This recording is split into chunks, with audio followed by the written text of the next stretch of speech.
Innal hamdalillah nahmaduhu wa nasta'inuhu wa nastaghfiruh wa na'udzu billahi min shururi anfusina wa min sayyiati a'malina. Man yahdihillahu fala mudhillalah wa man yudlilhu fala hadiyalah. Wa asyhadu an la ilaha illallah wahdahu la syarikalah wa asyhadu anna Muhammadan abduhu wa rasuluhu alladzi la nabiyya ba'dah amma ba'du. Alhamdulillah, ikhwatal rahimakumullah. Sahabat karomah yang dimuliakan Allah Subhanahu wa taala, di hari ini kita sudah memasuki bulan Ramadan dan mudah-mudahan bulan Ramadan ini menjadi bulan yang berkah. Semua amalan kita diterima oleh Allah Subhanahu wa taala dan segala dosa-dosa kita diampuni oleh Allah Subhanahu wa taala. Pemirsa karomah yang dimuliakan Allah Subhanahu wa taala, pada kesempatan kali ini insyaallah kita akan membahas sedikit tentang dua tipe kaum muslimin dalam menghadapi bulan Ramadan. Jadi hanya ada dua saja, sebetulnya banyak, tapi pada kesempatan kali ini kita akan mencoba mengupas dua kriteria orang dalam menyambut datangnya bulan Ramadan. Kita termasuk yang mana? Maka tentu pertanyaan ini bukan untuk dijawab tapi untuk direnungkan. Rahimakumullah, layaknya para sahabat ketika menyambut bulan Ramadan, mereka senantiasa menyambut dengan riang gembira. Mereka menyambut dengan bahagia. Kenapa bahagia? Karena yang ada di pikiran para sahabat adalah bulan Ramadan, bulan ajang untuk mengumpulkan pundi-pundi pahala kebaikan. Maka betapa banyak kebaikan yang bisa kita dapatkan di bulan Ramadan ini. Mengapa banyak? Karena dari mulai bangun sahur sampai sahur kembali, seluruh aktivitas kaum muslimin di bulan Ramadan semuanya bernilai positif. Semuanya berisi kebaikan. Nah, hanya persoalannya adalah termasuk kepada yang mana kita di antara dua kelompok orang ini dalam menyambut Ramadan. Sahabat karamah yang dimuliakan Allah Subhanahu wa taala, yang pertama, ada orang yang menyambut bulan Ramadan itu dengan sukacita, dengan gembira. Bahkan ada sebuah lagu yang populer yang semua orang kenal dengan lagu ini. Bahkan sebelum Ramadan, lagu ini sudah ditayangkan di mana-mana. Yaitu yang liriknya Ramadan tiba. Kalau dilagukan seperti ini, Ramadan tiba, Ramadan tiba. Nah, begitu kira-kira. Dan ini diputar di mana-mana. Dari mulai anak-anak sampai orang dewasa hafal lagu ini, dan tanpa disadari mungkin kita juga dalam perjalanan, dalam aktivitas tiba-tiba mendendangkan lirik ini, Ramadan tiba, Ramadan tiba. Bahagia.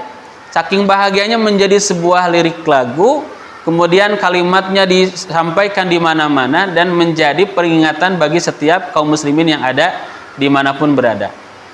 Bahkan kalimat berikutnya, marhaban ya Ramadan. Selamat datang bulan Ramadan. Kenapa orang yang pertama ini bahagia? Kemudian mengucapkan selamat datang bulan Ramadan. Marhaban ya Ramadan. Karena orang yang ini adalah orang yang mempersiapkan diri ketika akan datang bulan Ramadan. Nah, persoalannya kita, kaum muslimin pada umumnya, apakah termasuk orang yang pertama ini yang bahagia? Kenapa bahagia? Karena sudah mempersiapkan diri jauh-jauh hari sebelumnya. Kalau kita mau balik ke belakang, 1 bulan ke belakang, yaitu bulan Sya'ban, bagaimana persiapan kita dalam menyambut bulan Ramadan? Diketahui Nabi SAW ternyata rahimakumullah, di bulan Sya'ban senantiasa memperbanyak saum. Sebagaimana yang disampaikan oleh Aisyah radhiyallahu anha, ma ra'aitu min Rasulillah sallallahu alaihi wasallam aksara siyaman minhu illa fi Sya'ban. Aku tidak melihat Rasulullah Shallallahu Alaihi Wasallam lebih banyak memperbanyak saum di luar Ramadan kecuali bulan Sya'ban. Bahkan ada kalimat kana yasumu Sya'bana kullahu, kana yasumu Sya'bana illa qalila. Rasulullah Shallallahu Alaihi Wasallam hampir 1 bulan penuh, hanya beberapa hari saja Rasulullah tidak menunaikan saum di bulan Sya'ban. Bahkan Rasulullah SAW ketika ditanya oleh sahabat, kenapa ya Rasul di bulan Sya'ban engkau memperbanyak saum berbeda dengan bulan-bulan yang lainnya? Nabi SAW menyebutkan, dzalika syahrun yaghfulun nasu anhu. Itu adalah bulan yang dilupakan oleh orang-orang. Baina Rajab wa Ramadan, adanya di antara bulan Rajab dan bulan Ramadan. Kita menyaksikan bagaimana orang-orang kaum muslimin secara umum antusias menyambut bulan Rajab. Kita bagaimana menyaksikan orang-orang mempersiapkan untuk bulan Ramadan. Makanannya, kemudian pakaian untuk tarawih dan sebagainya. Tapi di bulan Sya'ban, kata Nabi sallallahu alaihi wasallam, "Dzalika syahrun yaghfulun nasu anhu." Itu adalah bulan yang dilupakan oleh orang-orang. Pertanyaannya, apakah kita termasuk yang disebutkan oleh Nabi sallallahu alaihi wasallam, orang yang melupakan bulan Sya'ban, sehingga di bulan Sya'ban kita tidak melakukan pemanasan seperti yang dilakukan oleh Nabi sallallahu alaihi wasallam, yaitu memperbanyak sahur. Kenapa? Karena pada faktanya di lapangan orang-orang terdekat kita di bulan Sya'ban itu, karena yang ada di pikiran mereka bulan Ramadan tidak bisa makan dan minum di pagi hari sampai maghrib, maka bulan Sya'ban dijadikan ajang untuk wisata kuliner. Bukankah kita semua juga bagian dari orang-orang yang begitu? Atau termasuk iwatai rahimakumullah juga yang hari ini sedang mendengarkan kajian Karomah ini, termasuk orang-orang yang senantiasa melewati bulan Sya'ban ini dengan kebanyakan melakukan wisata kuliner. Istilahnya munggahan. Jadi munggahan yang dimaksud oleh saudara-saudara kita, munggahan yang dimaksud oleh kaum muslimin pada umumnya adalah makan-makan botran. Minggu pertama munggahan di tempat A, minggu kedua di tempat B, minggu ketiga di tempat C, minggu keempat di tempat D, dan seterusnya begitu. Maka ketika memasuki bulan Ramadan, bukannya bahagia, bukannya siap siaga, bukannya kuat secara fisik, bukannya terbiasa dengan saum dan sebagainya, tapi di 10 hari pertama bulan Ramadan rata-rata orang-orang lemah, lemas dan sebagainya. Maka ya rahimakumullah bisa menyaksikan bagaimana di awal bulan Ramadan itu setiap selepas sholat duhur atau selepas sholat subuh, kebanyakan orang tidur lagi, bukannya tilawah Al-Quran, atau setelah selepas sholat duhur waktunya istirahat bekerja, bukan dimanfaatkan untuk zikir dan membaca Al-Quran, tapi justru malah tiduran di masjid-masjid, dan tempatnya di masjid. Jadi setelah sholat duhur tidur kembali, tidak memanfaatkan waktunya untuk tilawah Al-Quran, untuk zikir. Apalagi bulan Ramadan adalah bulan dilipat gandakannya pahala. Rahimakumullah, ini adalah karena orang yang ini tidak siap menyambut bulan Ramadan. Berbeda dengan tadi kriteria orang yang pertama, gembira, kemudian sukacita menyambut Ramadan. Kenapa? Karena persiapannya sudah jauh-jauh hari.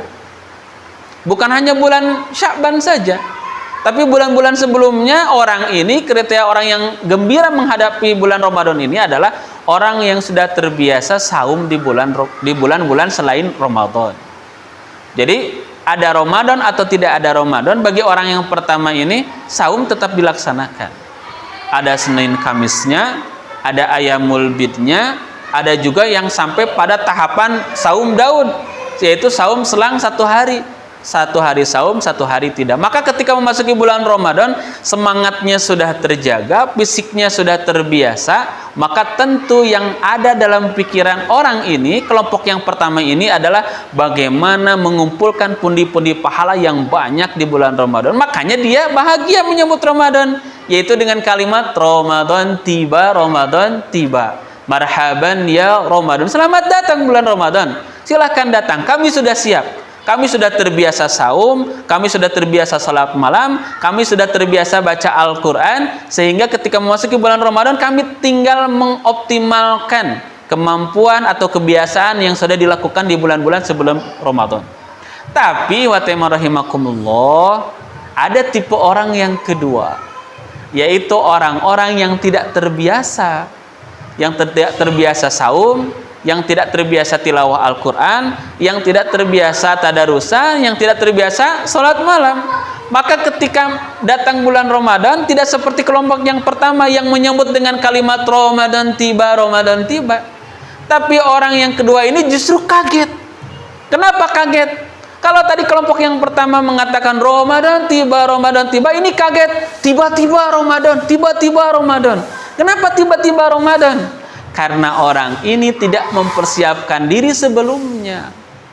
Sebelumnya tidak suka sholat malam, sebelumnya tidak suka saum sunnah, sebelumnya tidak suka tadarusan, sebelumnya tidak pernah zikir dan sebagainya. Maka ketika bulan Ramadan tiba, dia kaget, tiba-tiba Ramadan. Kenapa? Saya belum terbiasa menahan lapar dan haus di pagi hari sampai menjelang maghrib. Kenapa? Karena kebanyakannya makan. Hari Senin makan, hari Kamis makan, ayam mulbit makan. Jangankan untuk Daud, untuk seminggu 2 kali saja kesulitan. Kenapa? Tidak terbiasa. Dan orang ini tidak terbiasa juga tilawatil Quran, membaca Al-Quran. Akhirnya ketika datang bulan Ramadan, bulannya Al-Quran, orang lain semangat menghafal Al-Quran, semangat memurojaah Al-Quran, semangat membaca Al-Quran. Orang ini tetap kaget. Kenapa? Dari tahun yang lalu, Ramadan yang lalu, sampai Ramadan hari ini ternyata tidak ada satu ayat pun yang nempel dalam hafalannya. Maka orang ini kaget. Kenapa tiba-tiba Ramadan? Tidak seperti kelompok yang pertama, Ramadan tiba, Ramadan tiba. Maka marhaban ya Ramadan disambut dengan baik. Oleh karena itu, rahimakumullah, termasuk yang manakah kita?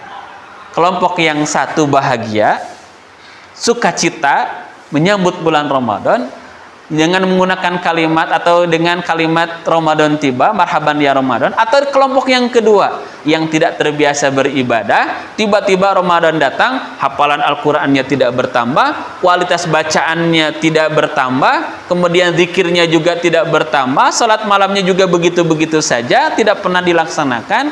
Akhirnya kaget, kemudian berteriak-teriak, tiba-tiba Ramadan, tiba-tiba Ramadan. Maka oleh karena itu, ya rahimakumullah, yuk pemirsa kajian Karomah yang dimuliakan Allah Subhanahu wa taala, bagi yang sudah melewati beberapa hari ini ternyata belum ada perbaikan dari sisi kualitas ibadahnya, yuk tetapkan hari ini, pastikan hari ini, niatkan hari ini, azamkan hari ini bahwa mulai detik ini, mulai menit ini, mulai jam ini saya harus betul-betul beribadah dengan maksimal, menyambut bulan Ramadan, kemudian melewati Ramadan dari sisa-sisa waktu yang masih ada dengan ibadah terbaik kita, dari mulai bangun sahur sampai sahur kembali, tidak lepas daripada ibadah. Kenapa? Ini berawal dari niat. Dan kita ingat sabda Nabi Shallallahu Alaihi Wasallam lewat hadis yang sahih, hadis yang populer, bahkan di setiap bulan Ramadan selalu dibacakan oleh para khotib, oleh para asatid, yaitu hadis yang menyatakan man soma ramadhana imanan wahtisaban ghufira lahu ma taqaddama min danbi. Siapa yang saum di bulan Ramadan, syaratnya 2. Pertama karena iman, yang kedua karena ihtisaban, mengharap ridha Allah Subhanahu wa taala, maka hasilnya ghufira lahu ma taqaddama min danbi, akan diampuni dosa-dosanya yang telah lalu. Jadi rahimakumullah, kaum muslimin dimanapun berada, pemirsa Karomah yang dimuliakan Allah Subhanahu wa taala, 2 syarat yaitu dalam menghadapi bulan Ramadan, yaitu iman dan mengharapkan ridha Allah Subhanahu wa taala. Saumnya bukan karena melihat anaknya yang masih SD saum, saumnya bukan karena melihat tetangganya saum, tarawehnya bukan karena melihat orang-orang berbondong-bondong pergi atau melangkahkan kaki ke masjid kemudian ikut-ikutan, tapi saumnya, sahurnya, tarawehnya, tadarusnya karena iman dan mengharapkan ridha Allah Subhanahu wa taala, maka akan ada hasil di kalimat yang terakhir, ghufira lahu ma taqaddama min danbi, akan diampuni dosa-dosanya yang telah lalu. Maka sebetulnya kaum muslimin yang dimuliakan Allah Subhanahu wa taala, semua memiliki potensi diampuni dosa-dosanya. Kenapa? Karena setiap tahun Ramadan selalu datang, selalu menghampiri kita. Hanya persoalannya kita termasuk orang yang menyambut dengan sukacita atau ternyata kaget datangnya Ramadan karena tidak ada persiapan sebelumnya.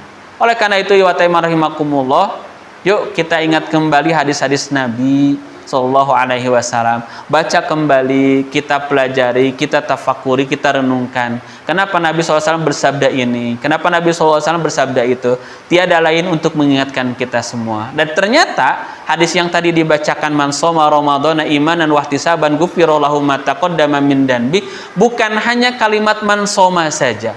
Ternyata ada hadis yang serupa yang ujung-ujungnya ghufira lahu ma taqaddama min dhanbi, tetapi kalimatnya bukan man shoma, yaitu man qoma ramadhana.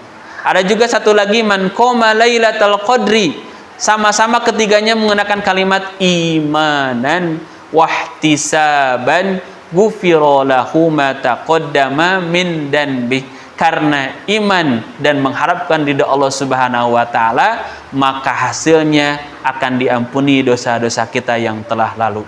Saum kita, salat kita, tadarus kita, sodakoh kita, zikir kita di bulan Ramadan ini, kalau niatnya karena iman dan mengharapkan ridha Allah Subhanahu wa taala, maka insya Allah dosa-dosa kita akan diampuni oleh Allah Subhanahu wa taala. Oleh karena itu, pemirsa kajian yang dimuliakan Allah Subhanahu wa taala, pemirsa Karomah dimanapun berada, mudah-mudahan di hari yang masih ada kesempatan terbaik yang masih diberikan oleh Allah Subhanahu wa taala ini, kita mampu memaksimalkan ibadah Ramadan dengan ibadah-ibadah yang maksimal, yang niatnya karena Allah Subhanahu wa taala dan mengharapkan ridha Allah Subhanahu wa taala, bukan karena istri kita, bukan karena suami kita, bukan karena tetangga kita, bukan pula karena orang-orang sekitar kita, tapi betul-betul karena Allah Subhanahu wa taala dan mengharapkan ridho Allah Subhanahu wa taala. Pemirsa Karomah yang dimuliakan Allah Subhanahu wa taala, barangkali itu saja yang bisa disampaikan. Mudah-mudahan sedikit hadis yang dibacakan, sedikit ayat yang disampaikan jadi motivasi buat kita semua, sehingga kualitas saum kita di bulan Ramadan, kualitas salat kita di bulan Ramadan, kualitas tadarus kita di bulan Ramadan betul-betul karena iman dan mengharapkan ridha Allah Subhanahu wa taala, sehingga segala amal soleh kita diterima oleh Allah Subhanahu wa taala, segala dosa kita diampuni oleh Allah Subhanahu wa taala, dan kita mendapatkan predikat terbaik di bulan Ramadan, yaitu la'allakum tattaqun. Aqulu qouli hadza wa astaghfirullaha li wa lakum. Rabbana hab lana min azwajina wa dhurriyyatina qurrata a'yun waj'alna lil muttaqina imama. Rabbana atina fid dunya hasanah wa fil akhirati hasanah wa qina adzabannar. Assalamualaikum warahmatullahi wabarakatuh.